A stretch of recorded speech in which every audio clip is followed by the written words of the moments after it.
दोस्तों, विपक्ष के नेता कैसे भ्रष्टाचार से बचने के लिए तिकड़म लगाते हैं, ये बात तो आप सबके सामने आ ही गई है।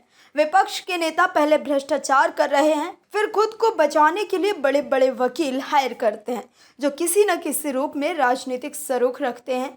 वो इनसे मोटी मोटी फीस लेते हैं और गारंटी देते हैं कि तुम भ्रष्टाचार करो, हम तुम्हें बचा लेंगे। ऐसा ही कुछ केजरीवाल के साथ भी था। केजरीवाल कहते थे कि वो कट्टर ईमानदार हैं, लेकिन उनको बाहर निकालने के लिए अभिषेक मनु सिंघवी को हायर किया गया और जमानत दिलाने के लिए किस तरह के लालच उन्होंने सिंघवी को दिए, उस पर से राज खुल गया है। दरअसल स्वाति मालीवाल के साथ मारपीट विवाद के बाद इस बात की चर्चा थी कि स्वाति मालीवाल अगर इस्तीफा देती हैं तो उनकी जगह पर आम आदमी पार्टी अभिषेक मनु सिंघवी को राज्यसभा भेज सकती है। मीडिया में खबर आई थी कि अरविंद केजरीवाल चाहते थे कि स्वाति मालीवाल अपने पद से इस्तीफा दें, लेकिन मालीवाल ने ऐसा नहीं किया। एक इंटरव्यू में स्वाति मालीवाल ने कहा कि मुझे सांसद बने रहने की कोई लालसा नहीं है, ये मुझे प्यार से बोलते तो मैं हर हाल में रिजाइन कर देती। मुझे कोई समस्या नहीं है, मुझे नहीं लगता कि कोई पद में बंधी हूँ। मुझे लगता है कि मैंने बहुत काम किया है और मैं काम बिना पद से भी कर सकती हूँ। स्वाति मालीवाल ने आगे कहा कि लेकिन जिस तरीके से इन्होंने मुझे मारा और पीटा है, अब दुनिया की कोई शक्ति लग जाए, मैं किसी भी हाल में रिजाइन नहीं करूँगी। मुझे पता चल रहा है, मुझे बताया जा रहा है कि इसी वजह से मेरा चरित्र हरण किया जा रहा है, मैं बिल्कुल रिजाइन नहीं करूँगी।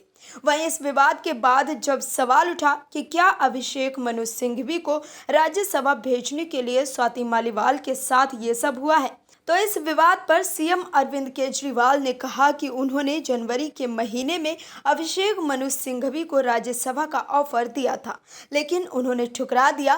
केजरीवाल ने साफ किया कि उन्हें राज्यसभा भेजने के लिए किसी को इस्तीफे के लिए नहीं कहा गया। उन्होंने आरोप लगाया कि ये बीजेपी की तरफ प्लांटेड खबर है। सीएम केजरीवाल ने कहा कि ये बिल्कुल गलत है कि अभिषेक मनु सिंघवी के लिए मैंने किसी को इस्तीफा के लिए कहा है। ये सारी बीजेपी की प्लांटेड स्टोरीज हैं, उसके उलट हैं। जनवरी के महीने में मैंने उन्हें ऑफर किया था, उन्होंने ही ठुकरा दिया था।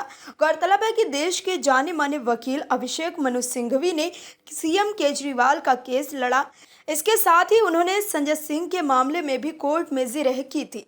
सीएम केजरीवाल के बयान पर अभिषेक मनु सिंघवी की भी प्रतिक्रिया सामने आई है। सिंघवी ने एक्स पर लिखा है कि पहले ये नहीं बताया, लेकिन सीएम ने मुझसे इस पर बात की थी। मैं खुद को भाग्यशाली मानता हूं कि राज्यसभा के लिए एक नहीं 2 सीएम ने मुझे ऑफर दिया था, लेकिन दोनों ही प्रस्तावों को मैंने सम्मानपूर्वक अस्वीकार कर दिया क्योंकि मैं कांग्रेस में ही रहना चाहता था।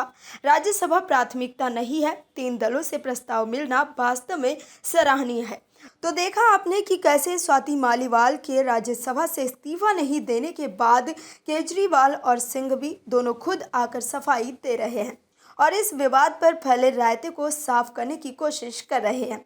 गौरतलब है कि सुप्रीम कोर्ट ने 10 मई को दिल्ली के सीएम अरविंद केजरीवाल को अंतरिम जमानत दी थी। उन्हें 2 जून को सरेंडर करना होगा। केजरीवाल को मिले अंतरिम जमानत के पीछे अभिषेक मनु सिंघवी ने भी अहम भूमिका निभाई थी। सुप्रीम कोर्ट में अरविंद केजरीवाल का पक्ष सिंघवी ही रख रहे थे। वहीं केजरीवाल जब अंतरिम जमानत पर जेल से बाहर आए तब उन्होंने सिंघवी से मुलाकात भी की थी। तो देखा आपने कि कैसे स्वाति मालीवाल का केस बाहर आने से केजरीवाल की सेटिंग गेटिंग से भी पर्दा उठ गया है। Bureau report OMH news. और भी वीडियोस देखने के लिए चैनल को सब्सक्राइब करें और बेल आइकन को दबाएं।